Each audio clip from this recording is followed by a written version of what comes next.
നിഷ, തിരുവനന്തപുരം ഒരു നഗരം, കൊല്ലം ഒരു നഗരം. ഈ നഗരങ്ങളെ തമ്മിൽ കൂട്ടി യോജിപ്പിക്കുമ്പോൾ അതിന്റെ ഇടയിലുള്ള ഗ്രാമങ്ങളെ മാറ്റി നിർത്തുമോ? കൊല്ലവും ആലപ്പുഴയും രണ്ട് പ്രധാനപ്പെട്ട നഗരം, അവയെ കൂട്ടി യോജിക്കുമ്പോൾ അതിന്റെ ഇടയിലുള്ള നഗരങ്ങളെ മാറ്റി ഗ്രാമങ്ങളെ മാറ്റി നിർത്തുമോ?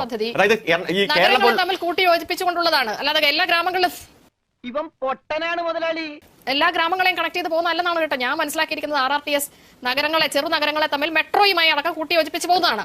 മെട്രോകളുമായൊക്കെയാണ് ഉത്തരേന്ത്യയിലൊക്കെ കണ്ടിരിക്കുന്നത് കൂട്ടി യോജിപ്പിക്കപ്പെട്ടിരിക്കുന്നതായി ഈ പദ്ധതി. എനിക്ക് അറിഞ്ഞുപോയി എന്തെങ്കിലും തരത്തിലുള്ള RRTS ആണോ കേരളത്തിൽ പറഞ്ഞിട്ടുള്ളതെന്നുള്ളത്. എന്തു തന്നെ, പക്ഷെ എന്റെ ചോദ്യം, ഒരു പദ്ധതി സംസ്ഥാന സർക്കാർ പൈസ മുടക്കി പഠനം നടത്തിയ ഒരു പദ്ധതി റെയിൽ മന്ത്രാലയത്തിന്റെ മുന്നിൽ തീരുമാനമെത്താതെ പെൻഡിങ്ങിലിരിക്കുകയാണെന്ന് താങ്കൾ തന്നെ പറയുന്നു.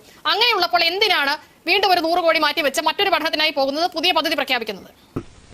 ഒരു കാര്യം മറ്റടുത്ത ചോദ്യം ചോദിക്കില്ല.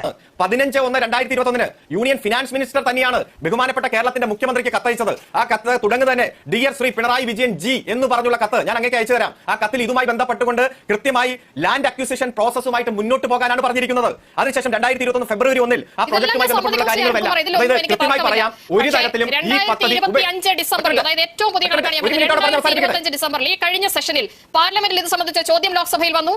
അടൂർ പ്രകാശാണ് ചോദ്യം ചോദിച്ചത്. ആ പദ്ധതിയുടെ സ്റ്റേറ്റസ് എന്താണെന്നായിരുന്നു ചോദ്യം. അതിന് കൊടുത്തിരിക്കുന്ന മറുപടിയിൽ പറയുന്നത് ഇതിന്റെ DPRൽ ചില പിഴവുകൾ ഉണ്ടായിരുന്നു, അത് തിരുത്തി തരാൻ പറഞ്ഞ് തിരിച്ച് കേരളത്തിന് കൊടുത്തിരിക്കുകയാണ്. പിന്നീട് എന്തെങ്കിലും സംഭവിച്ചാൽ അറിയില്ല. അപ്പോൾ ആരുടെ പക്കലാണ് സിൽവർ ലൈൻ പദ്ധതി പെൻഡിംഗ് ആയിരിക്കുന്നത്? പാർലമെന്റിൽ പറഞ്ഞ മറുപടിയാണ്. ഞാൻ BJPയുടെ സംസ്ഥാന പ്രസിഡന്റ് മാധ്യമങ്ങൾക്ക് മുന്നിൽ പറഞ്ഞ കാര്യമേ അല്ല പറയുന്നത്. പാർലമെന്റിൽ ഉത്തരവാദിത്തത്തോടെ മന്ത്രി കൊടുത്ത മറുപടിയാണ്. അത് തെറ്റാണെങ്കിൽ നിങ്ങളുടെ അംഗമടക്കം സഭയിലുണ്ടായിരുന്നു. അതിനെ ചലഞ്ച് ചെയ്യുകയോ മന്ത്രിക്കെതിരെ പ്രിവിലേജ് കൊടുക്കുകയോ ഒന്നും ചെയ്തിട്ടില്ല. അതിനെ ആരും ചലഞ്ച് ചെയ്തിട്ടില്ല ഈ ദിവസം വരെ. DPRൽ പിഴവുകൾ ഉണ്ടായിരുന്നു എന്ന് കേന്ദ്ര സർക്കാർ പറയുന്നതിന്. ഇത്രയും വലിയ ഗതികെട്ടവൻ ഈ ലോകത്ത് വേറെ ആരെങ്കിലും ഉണ്ടാവും എന്റെ കർത്താവേ?